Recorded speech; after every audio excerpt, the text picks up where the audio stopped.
Salut tout le monde, c'est SnakeBMX, aujourd'hui une nouvelle vidéo, ça fait très longtemps, je suis trop content de vous revoir les amis. Alors, nouvelle vidéo, pourquoi? Car je suis en vacances à partir de hier soir officiellement, mais bon c'était aujourd'hui quoi. Et donc, qu'est-ce qui m'a pris? Donc j'habite à Lyon pendant un an, et je dois rentrer en Touraine, parce que j'habite de base à Tours. Et du coup, je me suis dit, bon, par le trajet, et si je faisais un mini road trip? Et franchement, je crois que c'est la meilleure idée qui m'est jamais venue de ma vie. Du coup, là, on est en voiture.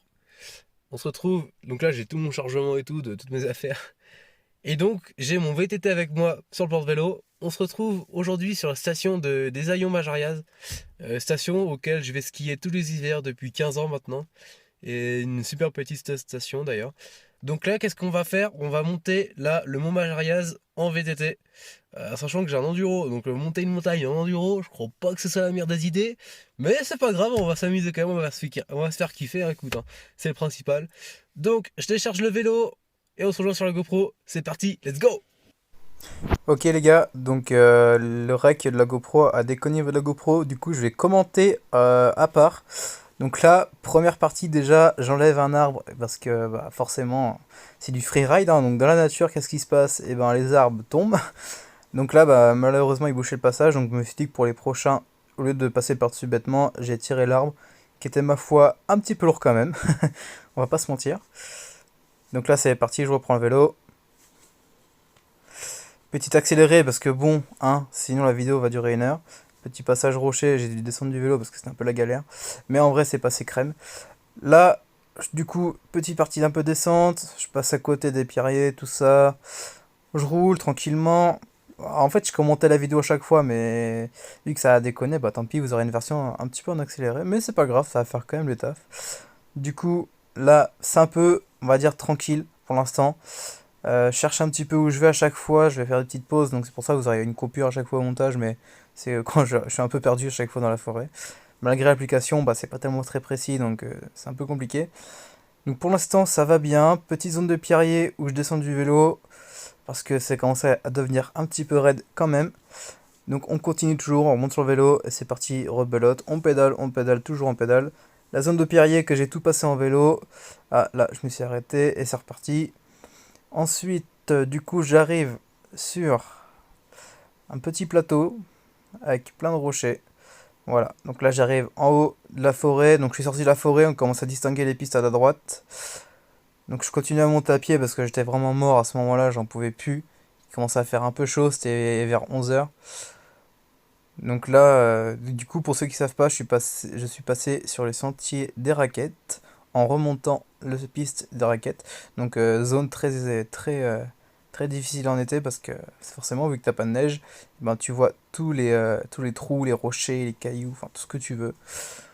Donc là, on peut admirer du coup sur la droite un petit peu la montagne, le paysage. Donc pour l'instant, je roule hein, toujours. On est bientôt rendu en haut de la montagne, on voit les pistes. Après, qu'est-ce qui va se passer? Du coup, ça fait longtemps que je vais pas regarder.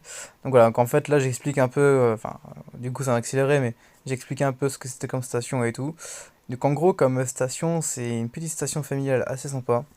Pour vous dire, là, c'est tout le domaine skiable du Majria, parce qu'en fait, il y a aussi un domaine des Aillons qui est en bas. Donc là, pour l'instant, on voit rien. Pour les Aillons, on le verra pas dans la vidéo, je pense. Mais vous allez voir en haut, petite surprise, plutôt sympa. Donc là, je montre un peu les paysages et tout ça. Allez, c'est reparti, on repédale. Là, cette fois-ci, c'est du plat. Enfin, du plat, entre guillemets, hein, parce que bon, le plat en côte, quoi, tu connais, hein. Et allez, c'est parti. Je me repose un petit peu. Et c'est reparti à pied, parce que franchement, je vous dis, j'étais mort. J'ai bu, ouais, bien 2 litres d'eau, hein, facile. Allez, en quoi, une heure et demie, hein, parce que la montée, elle a duré 1 heure et demie. Donc, vous voyez, au final, c'était plutôt court, mais intense.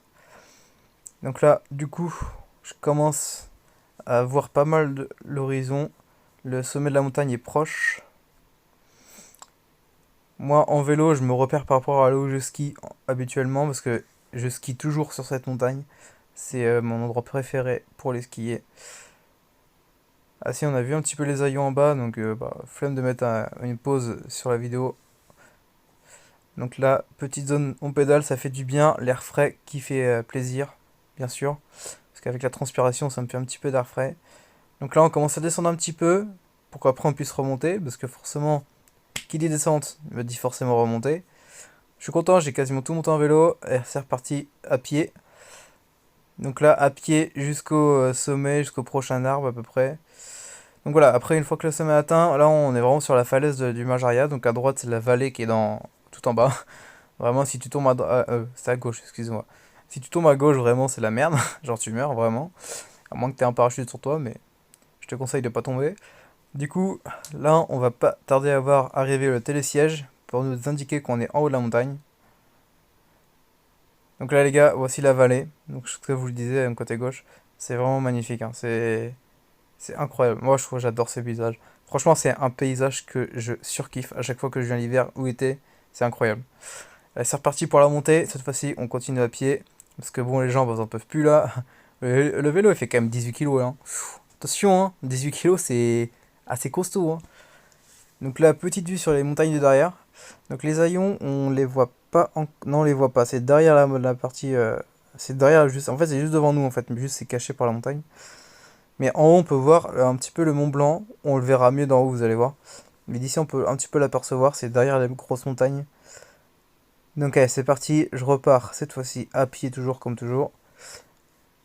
Allez, petit accéléré de la vidéo, encore une fois.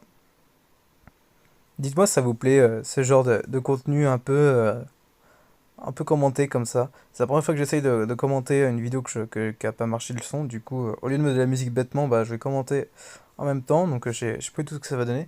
En tout cas, pour le road trip, c'est le premier épisode. Ça va se dérouler en plusieurs épisodes, je pense sur une semaine de long. Mon road trip en tout, si vous voulez savoir, les gars, il a fait de 1900 km, un truc comme ça, un peu moins de 2000. Donc ça m'a fait 3 pleins d'essence, même pas, à peine. Donc c'est plutôt cool. Donc là, je vais devoir porter le vélo parce que je crois qu'à ce moment-là, ça coince un peu. Voilà, voilà. Donc là, je porte le vélo. Et c'est parti. Donc la technique, les gars, c'est quoi? C'est vous mettez l'amortisseur au niveau de votre tête. Bon, moi, j'avais un casque, hein, bien sûr, donc ce qui fait que bah, ça ne pouvait pas me faire mal. Et tout le poids du vélo se repose sur votre colonne vertébrale, mais vu que vous tenez droit, et ben ça endommage rien et ça porte facilement votre vélo sans que vous galérez comme pas possible à vous le trimballer et vous faire mal justement parce que vous vous courbez le dos ou quoi que ce soit. Donc là du coup c'est reparti, on redescend une petite partie en vélo. Après il va y avoir des petits promeneurs que je vais croiser, donc je vais faire un cut au montage. Mais j'ai discuté pendant moi un quart d'heure facilement avec eux, c'était plutôt sympa. Je leur ai d'ailleurs montré où était le Mont Blanc, parce qu'ils ne connaissaient pas du tout la montagne, donc moi je connais bien, donc j'ai pu leur montrer. Aussi vous allez voir après il y a un sacré gouffre. Je pense que je vais mettre un... Je l'avais laissé en accéléré mais dans la vidéo, mais je pense que je vais mettre une pause et un ralenti. Parce que franchement c'est vraiment incroyable ce gouffre que je suis passé juste à côté. Donc comme je vous dis, ça va que je connais un minimum la montagne. Donc je sais à peu près où sont les gouffres. Ah voilà. Donc là à ce moment-là, il va y avoir... Donc du coup, le gouffre, comme je vous disais. Donc là vous voyez, je suis passé juste à côté. Donc je vais vous montrer un petit peu. Voilà. Vous voyez là, ce trou là, je suis passé juste à gauche de l'arbre. C'est proche, hein, mais bon. C'est comme ça, on connaît la montagne, on sait. Alors je connais pas tout par cœur bien sûr, mais je sais qu'il faut faire attention, là on roule. De toute façon, vous voyez bien que je suis le sentier, je ne sors jamais du tracé. C'est très important de faire ça. Même quand on connaît, il faut jamais sortir du tracé, comme ça tu risques rien. Enfin, pas rien, mais t'as moins de risques. En tout cas, bref, du coup c'est reparti, on arrive bientôt en haut, on voit la cabane du télésiège qui est juste après le petit sommet de la montagne, normalement si je me trompe pas. Donc, qu'est-ce qui se passe après là, arrive au sommet, on va entamer la descente qui fut très rapide. Je vous cache pas que j'étais un peu surpris de la vitesse où j'ai descendu. Je m'attendais pas à descendre aussi rapidement en fait. C'est 1 heure et demie de montée pour 10 minutes de descente, vraiment. Vous voyez de toute façon la vidéo là, il reste à peu près 5 minutes de vidéo et on est toujours en train de monter, pour vous dire. Alors que la descente, je l'ai mis vitesse normale, je l'ai pas mis en accéléré.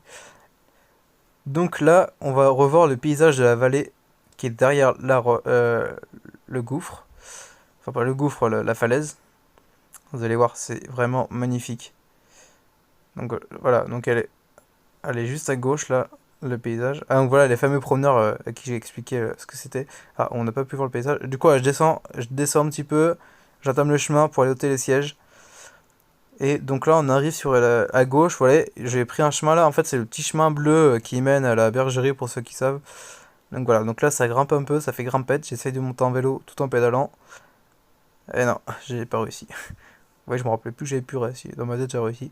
Bon, ça va. Donc là, on a la cabane là-bas, juste là, pour le télésiège. Du coup, là, je vais vous montrer le Mont Blanc. Donc le Mont Blanc qu'on voit vraiment parfaitement bien, qui est bien enneigé sur le dessus, parce que c'est normal, c'est un glacier. C'est logique. Donc du coup, on arrive bientôt en haut. Donc là, je fatigue un peu, je vous avoue, parce que franchement, je commence à en avoir ras-le-bol de monter. J'étais quand même content d'arriver au sommet. Au début, je devais monter encore, mais après, j'ai eu la flemme, parce que vraiment, j'en pouvais plus. Je devais monter jusqu'au noir de base, donc il me restait à peu près 1 kilomètre à faire. Ok, du coup, on est en haut, donc là, cette fois-ci, je me repose un petit peu les guibolles, parce que forcément, bah là, je commence à être sacrément mort. Du coup, je vais en profiter pour vous montrer le Mont Blanc. Donc le Mont Blanc qu'on va voir là dans un instant. Est-ce que je tourne un petit peu la tête? Enfin, pas la tête, la caméra. Donc là, on va le voir en face de nous. Donc je vais vous mettre un petit truc pour bien que vous puissiez voir avec un petit arrêt sur image, vous allez voir. Donc là, du coup, à cet endroit-là, juste au-dessus du petit point blanc, vous voyez, il y a un petit sommet enneigé, et ben c'est le Mont Blanc. Donc voilà. Du coup, on reprend les pistes de ski et je voulais absolument dire un truc. Ce porte-téléphone. Parlons-en, les amis. Mais regardez-moi cette qualité. Je sais pas c'est quoi cette marque, il faudra que je retrouve le truc. Je vous mettrai, franchement, si vous êtes intéressé, vous m'envoyez un message. Parce que franchement, c'est vraiment incroyable. Donc là, du coup, donc on se retrouve sous le télésiège, enfin sur la piste bleue qui mène sous le télésiège après. En fait, je regardais sous le télésiège parce que franchement, je me rendais pas compte qu'il y avait autant de rochers en de log qu'on skiait en dessous le télésiège. C'est vraiment impressionnant. Et là, les pistes, en fait, les pistes de ski, je les ai jamais prises l'été, donc je découvre un peu. Je vous avoue que je connaissais pas trop à cet endroit-là. Du coup, là, je pourrais être serein pour pas m'engager dans du je sais pas quoi et me retrouver dans un trou. Je décide de rester sur les pistes de ski, ce qui était quand même une bonne idée.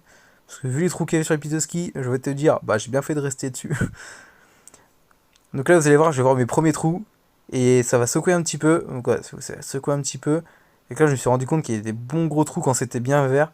Donc, je me suis dit, le seul moyen que je les évite, si je peux pas les éviter au tourner autour, c'est de sauter, faire un petit bunny up par-dessus. Donc là, pour ça, il fallait bien que je revienne loin. Là, d'ailleurs, j'ai pris une petite pierre dans la jante, j'ai eu un peu le seum. Et là, je m'amusais. Là, je me disais, putain, les mecs, ils font du foin là-dedans, quoi. C'est vraiment incroyable. Je voyais, il y a des traces de tracteur, de tout ça. On voit que c'était coupé, moissonné, tout ça. Enfin, pas moissonné. Du coup, vu que ça glisse un peu, je me mettais un petit peu à déraper. Et hop, je crois que j'ai mal contrôlé l'histoire. Parce que franchement, j'avoue que j'étais mort de rire. Sur la vidéo, on m'entend dire, enfin, du coup, on m'entend pas, mais je disais, putain, les gars, je crois que j'étais un peu trop confiant sur le vélo. Enfin, bref. Du coup, c'est reparti après cette petite chute. Oui, on a vu les petites traces de tracteur d'ailleurs. Du coup, c'est reparti. Donc là, je me suis un petit peu calmé au niveau dérapage, je fais plus attention. Je me fais moins le con, j'ai pas envie de reprendre une deuxième zipette. Parce que bon, même si je me suis pas fait mal, une deuxième fois, je pourrais me faire mal, donc on évite. Et donc là, je me dis, vas-y, cette zone-là, on skie avec mon cousin, on prend tout le temps les hors-pistes. Je connais bien. Je connais pas par cœur, mais je connais très bien comment c'est fait. Et je voulais pas partir sur du hors-piste, hors-piste. Je me suis dit, je vais juste faire le bord de piste comme on fait, genre on se met derrière 2-3 arbres et après on revient sur la piste. Sauf que, arrivé là, j'étais en mode, putain, mais par où on passe? Parce que franchement, c'est l'été, les repères sont totalement différents. T'as pas du tout pareil. Tu vois, encore quand t'as des tracés de VTT, tu te dis, bon, vas-y, tu vas dedans, tu suis les tracés, tu verras bien. Que là, en ski, c'est pareil, tu vois le tracé, tu vas dedans, tu verras bien. Que là, vraiment, j'étais en mode, ah ouais, mais c'est où? Il n'y a pas de tracé, il n'y a rien. Et tu sais, j'étais un peu au mode, du coup, là, je cherchais un petit peu, je me suis dit, c'est pas là, c'est plus bas. C'est un peu space, on va dire, si tu te dis, putain, mais c'est con, je sais que c'est là, mais en même temps, t'oses pas parce que tu sais pas réellement où c'est réellement, tu vois, le tracé. Du coup, bah, je continue le chemin, tant pis, je fais, bon, bah, tant pis, c'est pas grave, on verra une prochaine fois. Du coup, je reprends la piste. Donc là, hop, je passe un peu par là. Tac, je reprends la piste. Donc là, oui, on rejoint la piste à gauche. En fait, ça fait un genre de petit îlot avec un petit 2-3 arbres au milieu de la piste. Donc là, je récupère la piste. Donc je tiens à dire qu'on est toujours sur une piste bleue. On n'est pas sur une piste rouge ou quoi que ce soit. Donc là, c'est piste bleue. On y va tranquille. Dès qu'il y a un trou, hop, qui arrive en face de moi, je saute. Donc là, sur cette piste bleue, il y a des bosses. Donc là j'ai fait un beau petit saut, c'était bien sympa.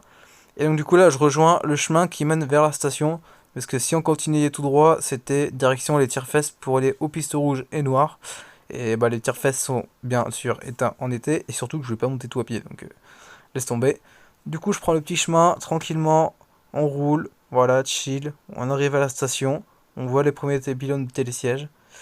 Et là, je me dis, allez, c'est parti. Vu que ça remonte à la fin un petit peu, je lâche les freins. Ça sert à rien d'avoir les freins en main, autant de faire kiffer. Et là, mec, il y a des giga trous. C'est incroyable, je m'attendais pas à avoir autant de trous. Et quand je vous dis que le porte-téléphone, vraiment, il est insane, c'est vraiment, il est insane. Vraiment, ce porte-téléphone, il va me suivre toute ma vie, quoi. Et si jamais il casse, je rachète le même, tu vois. Donc, du coup, là, c'est parti pour la petite descente. On voit à la fin, au bout, il y a le tunnel. Le tunnel pour dire qu'on arrive en bas de la station. Oui, il y a des gros trous là, il y a des trous assez vénères. Je suis obligé de les sauter parce que franchement, je me prends un truc comme ça casse tout, hein. Donc là, voilà, donc je rentre tranquillement. Et là, dernier passage, dernier saut. Et hop, on commence à remonter. Et ça y est, on arrive où ça?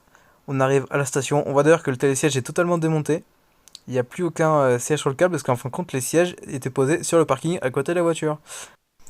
Et bien écoutez, du coup, on va se laisser là-dessus pour ce premier épisode du road trip numéro 1. Donc du coup, ce sera la montée du Marjaria. Donc voilà, donc on se retrouve au niveau de la station, on est sur le parking tranquillement. Donc c'est parti. Donc ça c'était du coup le début de la vidéo que je vous ai pas mis, mais donc voilà. Donc je vous mets juste le début pour faire l'outro. Du coup, et ben prochaine étape du road trip, je me rappelle plus ce que c'est. Prochaine étape du road trip, normalement c'est le Devoluy, le super Devoluy où je fais une session DH pure et dure.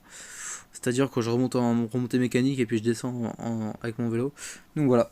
Donc on m'a écouté, je vous dis à la prochaine, n'hésitez pas à vous abonner et à partager à fond, parce que là ça va être vraiment incroyable. Et après, moi je vous dis bonne vidéo à tous et abonnez-vous.